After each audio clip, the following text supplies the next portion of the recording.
Hello friends, മുട്ട വെച്ചുണ്ടാക്കിയ ഞാൻ ഉണ്ടാക്കിയൊരു പരീക്ഷണം അത് കഴിച്ചിട്ടാണ് അമ്മ ഇത് സൂപ്പറാണെന്ന് പറയുന്നത് കേട്ടോ.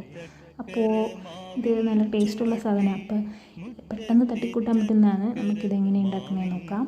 ആദ്യം ഒരു പുഴുങ്ങിയ മുട്ട വേണം. അതിൻ്റെ അകത്തിൽ ഉണ്ണി മാറ്റി വെച്ചതിന് ശേഷം ഒന്നോ രണ്ടോ പുഴുങ്ങിയ മുട്ട എടുക്കുക കേട്ടോ, ഇഷ്ടമുള്ള പോലെ. എന്നിട്ടത് അരിഞ്ഞ് അവിടെ വെക്കുക. പിന്നെ ഉള്ളി, പച്ചമുളക്, കറിവേപ്പില, വെളുത്തുള്ളി, ഇഞ്ചി, ജടി സാധനങ്ങളൊക്കെ അരിഞ്ഞ് വെക്കുക. പിന്നെ ഒരു 2-3 പപ്പടം എടുത്ത് വറുത്ത് അത് നല്ലോണം പൊടിച്ച് വെക്കുക. പിന്നെ നമ്മുടെ ഉള്ളിയെല്ലാം കൂടെ എണ്ണ ഒഴിച്ച് നല്ലതായിട്ടൊന്ന് വഴറ്റി വന്നിട്ട് അതിൻ്റെ അകത്ത് മുളക് പൊടി, മഞ്ഞൾപ്പൊടി, ഉപ്പ്, ചിക്കൻ മസാല ഇതെല്ലാം ഇട്ട് കൊടുത്ത് ഇളക്കുക. അതിലേക്ക് പൊടിച്ച് വെച്ചിരിക്കുന്ന പപ്പടത്തെയും കൂടി ഇടുക. അതിനുശേഷം നമ്മുടെ അരിഞ്ഞ് വെച്ചിരിക്കുന്ന മുട്ടയും കൂടി ഇട്ടിട്ട് നല്ലോണം ഒന്ന് യോജിപ്പിച്ച് കൊടുക്കുക. അപ്പോൾ ഇത്രയുള്ള പരിപാടി. അടിപൊളി സൂപ്പർ സാധനമാണ്. ഇഷ്ടപ്പെട്ട എല്ലാവരും ട്രൈ ചെയ്ത് നോക്കുക കേട്ടോ. വീഡിയോ ഇഷ്ടപ്പെട്ടാൽ എല്ലാവരും ഒന്ന് സപ്പോർട്ട് ചെയ്യുക. അപ്പോൾ ഇന്നത്തെ വിശേഷം ഇത്രയേ ഉള്ളൂ. ബൈ.